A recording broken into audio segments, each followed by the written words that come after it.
tunakukaribisha ndani ya mpango mzima wa Zinga kupitia KBC Radio Taifa Sauti ya Mkenya na KBC English Service, ambapo asubuhi hii tunaye ndani ya studio mgombeaji wa kiti cha ugavana kwa tiketi ya chama cha Azimio Party One Kenya, Mheshimiwa Polycarp Igathe, ambaye tayari keshadunda hapa ndani ya studio. Lakini kabla kumleta ndani kindaki kwenye kipindi, siko peke yangu, niko naye mwenzangu hapa kwa lugha ya Kiingereza. Jitambulishe. Good morning, my name is Julia Wanjiku from KBC English Service. Bila shaka na upande mwingine tunaye chozi la almasi, yani Tea of Diamond. Kama kawaida kutoka Radio Taifa, nafahamika kama Mwajuma Ali, ukipenda chozi la almasi. Na bila shaka baraka iliyoje asubuhi ya leo, mtangazaji gavana ndani ya studio, Mheshimiwa Polycarp Igathe, karibu sana. Nashukuru sana, thank you very much. Nashukuru kwa kuwa nami hapa studio za idhaa ya taifa KBC. Mheshimiwa, nasikia umekuja na matatu, is that real or fake news? Hapana, ukweli kabisa. Nilipanda matatu mwendo saa 12 asubuhi pale Ndonyo Market. Mbona ukaamua kupanda matatu? Dagoretti, nikapitia Rodhimiti, nikapanda ndio nijue hali ya transport na usafiri katika jiji la Nairobi, na nimekuja na wananchi tukipiga gumzo kutoka huko, tukapitia Kawangware, tukaingia hivi mpaka Hurlingham, nikashuka town, alafu nikaja mguu. Na kwa sababu kiongozi lazima asikize, ukitafuta kazi unasikiza mwajiri wako. Mwajiri wangu ni mwananchi wa kawaida hapa Nairobi. Na ndiposa natafuta kila opportunity ya kuwa na wananchi wa Nairobi wanieleze wanataka nini nikiingia niwe gavana, ndio niwafanyie hiyo kazi, kwa sababu naja kama mtumishi. I'm not coming as a knight in shining armor or a god or a messiah with my own ideas. I'm just coming as a servant, na mtumishi lazima asikize anayewatumikia, na ndio sababu niko kwa matatu. Lakini mheshimiwa, unajua ulitaja kwamba wewe unatafuta uwajibikaji, hutafuti kazi. Sasa imekuwaje, mbona umeanza kutafuta kazi jamani? Sasa mbona hatuelewi responsibility na work? Chozi si kazi, ni kuwajibika. Kwa hiyo umewajibika kwa kupanda mati. Kabisa, kazi ni kuwajibika. Kazi si jambo lingine. Ukipewa kazi basi ajibika. Mheshimiwa, I'll jump in right here, and because I'm eager to find out the conversations that you had with Kenyans on your way here. What were they telling you? La kwanza, wanafurahi sana. Kwanza serikali imetengeneza na imekarabati barabara hiyo ya kutoka Dagoretti kuingia Nairobi. Zamani ilikuwa na pothole mingi sana. Jambo la pili, kuna mama ambaye alinieleza lazima tutatue shida ambazo people with disability wako naye. Ako na mtoto amefosiwa kuhama kutoka alipokuwa anaishi akukaribia Dagoretti Special School, kwa sababu mtoto mwenye wheelchair hawezi pata space kwa matatu. Na hiyo ni ukweli kabisa. Zamani Kenya Bus Service ambazo zilikuwa zinawezesha watu ambao wako physically challenged waweze kuabiri gari, lakini unaona hawezi kuabiri gari za matatu or public transport, kwa sababu we are not catering for people with disabilities. Hiyo shida ilipo. Na pia tumepiga gumzo kuhusu, wamenieleza kuhusu mambo mengi, na kuhusu bei, hali ya usafi, hali ya security katika mambo ya transport. Hayo yote tumeongelea asubuhi ya leo. Na pia wamechangamka sana, hawakuwa naamini ati kuna mtu ambaye anaweza kuwa mgombeaji wa kiti cha ugavana ambaye anaweza kupanda matatu. Lakini ni jambo la kawaida kwangu kupanda matatu. Hata nilipokuwa katika sekta ya kibinafsi nilikuwa bado natumia matatu once in a while.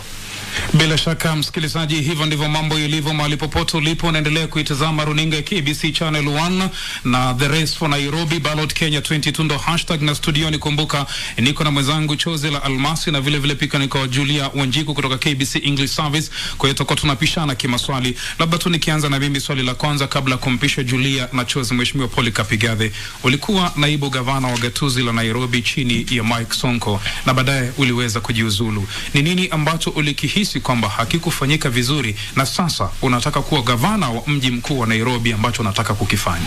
Nilipojiuzulu, kwanza uliona kwamba hata bunge iliajibika na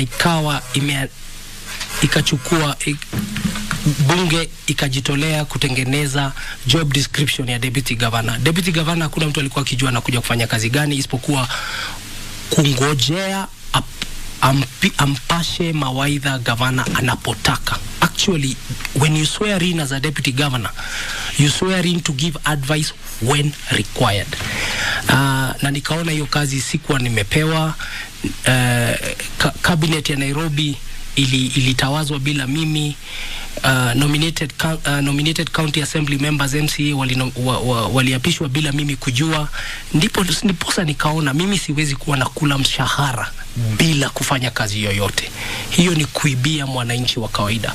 Na kuna wanasiasa wengi wanapata mishahara mikubwa, magari makubwa na hawafanyi kazi yoyote. Afadhali kujitoza alafu nikuje tena ndio nipate fresh mandate kutoka kwa Wakenya, hasa watu wa Nairobi.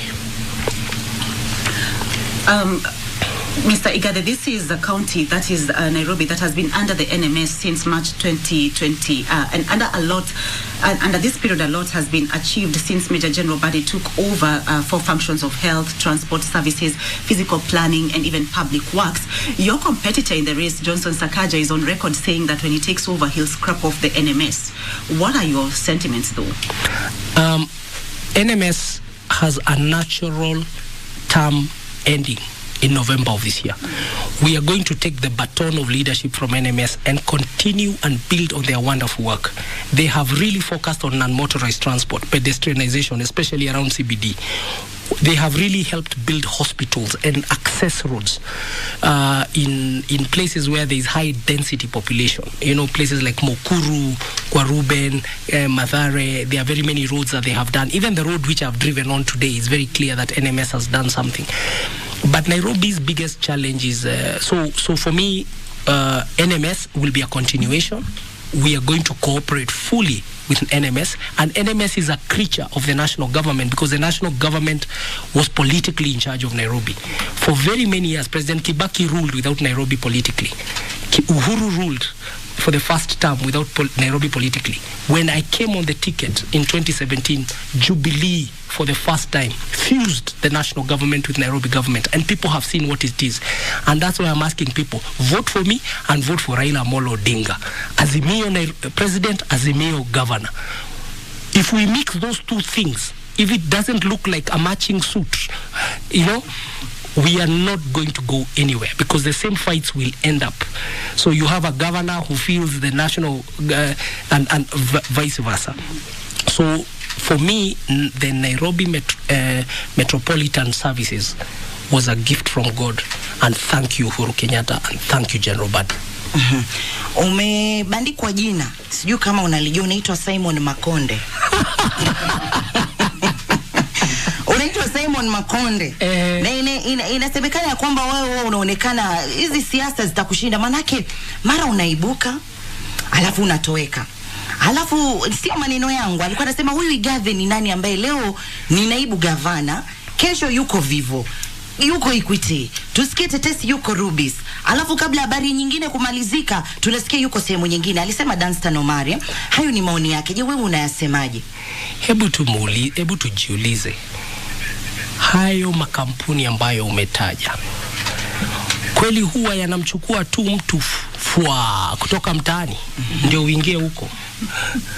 Hilo ndio swali. Mimi ni mtu wa kuajibika chozi, na ukiajibika basi unatakikana na kazi unayoifanya inapendeza, na basi unaajiriwa kazi. Mimi nimeajiriwa kazi niliajiriwa 1996 Queensland, Australia, na sijawahi kuwa sina kazi, na kila wakati nikitoka kampuni nyingine nikienda kampuni nyingine napewa mshahara mkubwa. Sasa hiyo ni makosa. Wewe ukipata kazi mzuri kuliko ile uliko nayo umekosea nani? Na kila mahali niendapo mimi huwa naitwa tena kufanya kazi. Nimeajiriwa na Equity mara mbili, nimeajiriwa na Hako mara mbili. Katikati ya experience yangu ya Hako nilitoka nikaenda Wines of the World. Chris Kirubi akanipa mshahara mwingine mkubwa nikarejea. Zaidi ya kule. Sasa hiyo ni makosa kweli. Vijana mjikakamue, fanyeni kazi, msiibie, weka bidii, omba Mungu na usiwe mtu wa kuiba au kuleta udaku na uzembe kazini. Basi utabarikiwa. Na hiyo ndio sababu nawaambia. Na pia sasa nimerudi Nairobi County, nasema tafadhali niangalieni. Hapa Nairobi hamna tatizo kubwa. Tatizo kubwa ni kwamba we are giving the most important responsibility to people who are not capable, competent or suitable. Hakuna tatizo lingine Kenya. Na hasa Nairobi hakuna tatizo lingine. What needs to be done in Nairobi, kazi inayotakikana kufanyikana Nairobi, hamna debate. Vile mpangilio wa hiyo kazi, hamna tetezi. Tetezi ni kwamba nani atalifanya. Sasa hebu angalia, miaka 45 tumepatia kazi ya general ama chief executive officer of Nairobi County, tumeipatia nani? Nairobi City. The last competent, able, suitable person was Her Excellency Margaret Kenyatta, ambaye alikuwa mayor 1975. Sasa hiyo ni miaka 40 na ngapi? Now tunasema let's change something. Tuache vitimbi, tuache vipindre, tuache running Nairobi is not a comedy or a circus. Inahitaji mtu ambaye ataajibika, mtu ambaye ni manager, na mtu ambaye kisiasa analeta watu pamoja. Labda hapo ndipo ambapo kuna tetesi, ndio maana ukaitwa hilo jina ambalo alikuwa anakuita, labda kwa sababu ukiona greener pastures unawacha huku unaenda kule, labda hapo ndio kwenye uoga. Hapana, Simon Makonde alikufa bana. Simon Makonde hakupata. Ujamaa pia amenienjoy. Niambia poa. Sikiza, Simon Makonde alizaliwa Monday akakufa Saturday. Sasa mimi sikufa bana. Mimi sikufa, mimi niko hai na naendelea. Na kila mahali ambapo nafanya kazi mimi huwajibika kushughulika na mambo ya wateja, na sasa nitaajibika kushughulika na mambo ya watu Nairobi. Angalia hata vile napiga kampeni zangu. Mimi siko kwa gari juu nikitukanana, nikiwaambia, nikitukana mwenzangu. Nafanya kampeni za sera zangu, kampeni za kusikiza. Na ndivyo slogan ya kampeni yangu ni Nairobi mwataka nini? Na wakinijibu nasema basi na hii tunavyoitaka ni hivi. Ni Nairobi yenyu, mnipe baton, mimi nikimbia naye, nipe kijiti muone. Really nitachapa. Na mimi ni mfanyikazi, huamka asubuhi mapema, na ndipo nilisema na narudia tena. Wafuasi wangu huamka saa 10 asubuhi. Na ndipo sababu nakutana nao saa 10 asubuhi kila siku. Na huyu mwenzangu ambaye mwenzangu ambaye ni competitor wangu, my worthy competitor, nitamshinda saa 3 bado dakika 3. Hiyo kazi tutakuwa tumemaliza. Lakini mheshimiwa, matokeo hayatangazi saa 3 asubuhi. Matokeo si ni watu kupiga kura, watu wajitokeze ndugu yangu. Matokeo yatatangazwa usiku. Lakini saa 3 kabla ya dakika 3 tutakuwa tushapiga kura, tushaenda kazini zetu. Tumerudi sokoni, tumerudi matatuni, tumerudi shuleni, tumerudi kwa kazi zetu.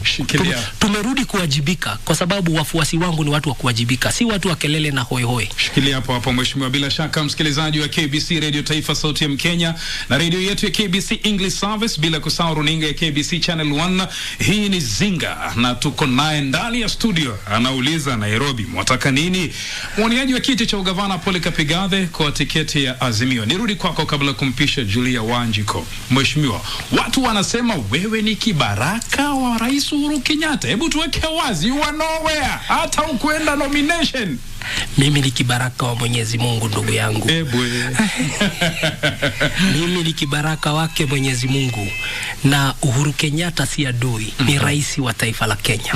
Raila Odinga si adui, ni rais wa taifa la Kenya. Hata na wenzetu wote viongozi si adui wa mtu yoyote, ni viongozi wa taifa la Kenya. Na Rais Uhuru Kenyatta ni kinara wa chama chetu cha Jubilee. Kwa hivyo mimi si kibaraka, mimi ni kibaraka wake Mwenyezi Mungu. Naja kupeana huduma, naja kuwajibika, naja kufanya kazi. Na ndio sababu swali langu ni mnataka nini? Sikuji kumwambia nachotaka mimi. Mnataka nini? Nielezeni, munipe kura tarehe 10 nianze kazi. Nichape kazi mshangae. Well, Nairobi, let's come to the issues that are facing the Nairobi County. I mean, Nairobi has endless problems, including water, taps running dry. Yet we are next to some of the massive water sources like Ndakaini Dam. How do you intend to tackle this persistent water problem? You're right. We are caught in a severe shortage of water and the stink of garbage and also the stink of sewer. Right? Right. the population density in Nairobi is 696 square kilometers. We are close to 5 million of us, and by lunchtime Nairobi has 10 million people. It's like a lung. It breathes in people and then breathes them out in the evening. We are water constrained. The national water collector tunnels, there's been a lot of projects through the Aberdare system to try and bring more water. So we have to continue with rationing. To be honest, that solution is, we don't have a long-term solution yet. But that has been resolved. When I became deputy governor last time, one of my biggest achievements was to change the chief executive officer of Nairobi Water. The technical director then became the managing director. And I think in the last 5 years, the water situation has improved compared to the years before. You don't see a lot of water bowsers transporting water into restaurants, say in CBD, for give you an example.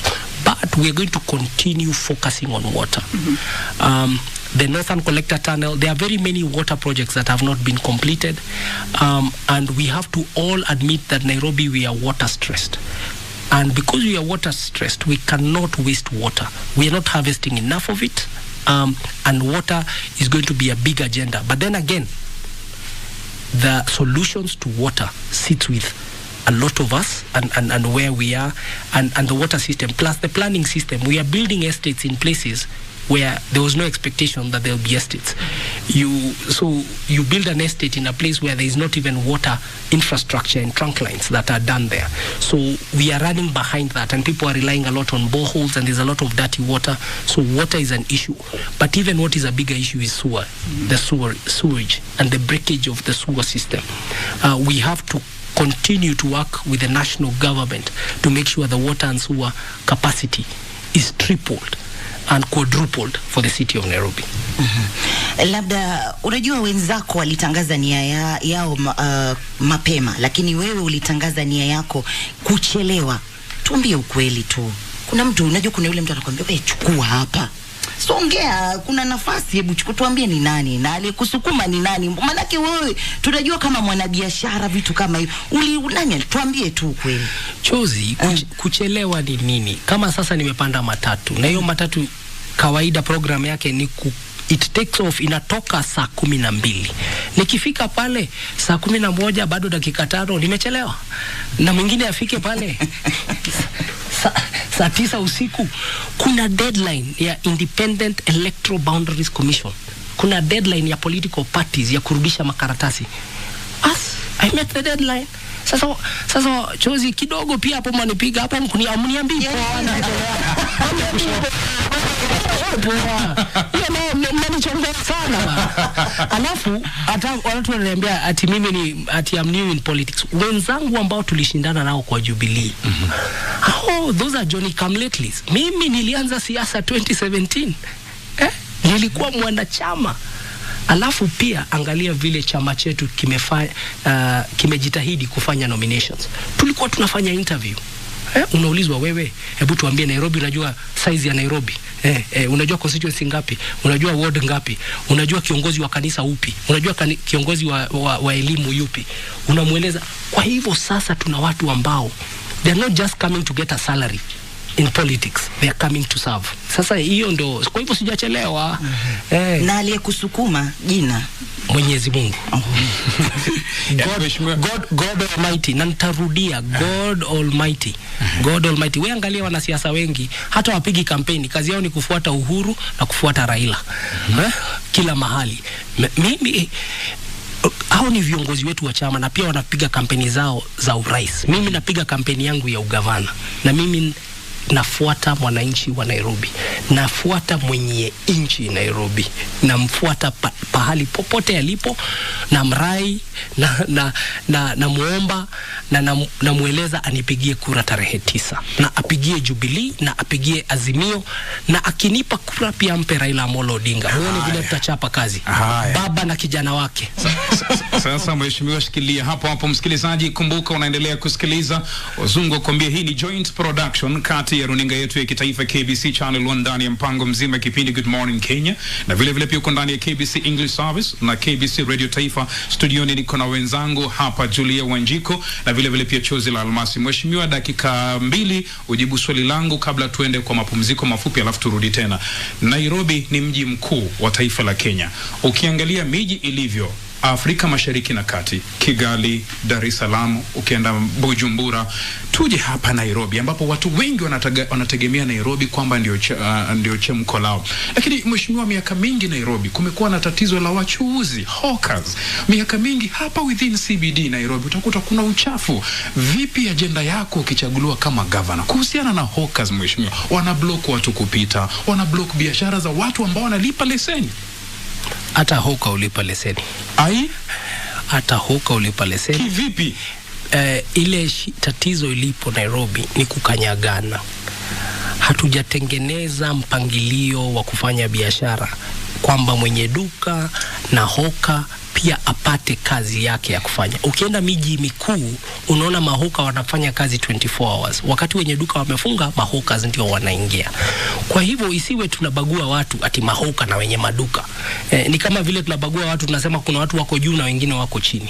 Sote tuko safari moja. Tuko safarini moja. We are passengers in the same vehicle in the same journey. Kwa hivyo na ningetaka kusema, umesema jambo la maana. Umesema Nairobi ni chemko, umeliita chemko. Nairobi ni chemko la bara Afrika. Kutoka Nairobi unaweza fika jiji lolote duniani in 8 hours. Nairobi is a jewel. Nairobi, but it's a jewel that we underestimate. Sisi wenyewe tunajichukia bana. Tunajibeba na Kiswahili tunasema tunajibeba matumbo kuota. Tunajibeba, yani we carry ourselves very poorly. Kwa hivyo tunashindwa kuwezesha Nairobi iwe the real shining jewel that it's supposed to be. Tuendelee pamoja. Kama sasa Nairobi, na wacha nikwambie Rashid, Nairobi kidogo tuzunguke upande wa pili wa studio alafu takaporudi tanzia hapo. Na waelekezi wangu kule Ben Kamuti na Martin Njero wananiambia Rashidi tumeze mati ya tama la sharubeti. Mtazamaji wa KBC Channel ndani ya mpango mzima Good Morning Kenya, KBC English Service na vile vile KBC Radio Taifa. Ndani ya studio tunaye mgombeaji wa kiti cha ugavana gatuzi la Nairobi Mheshimiwa Polycarp Igathe. Mapumziko mafupi, takaporudi tutasonga mbele. Asante. Asante. Gumzo Pevu.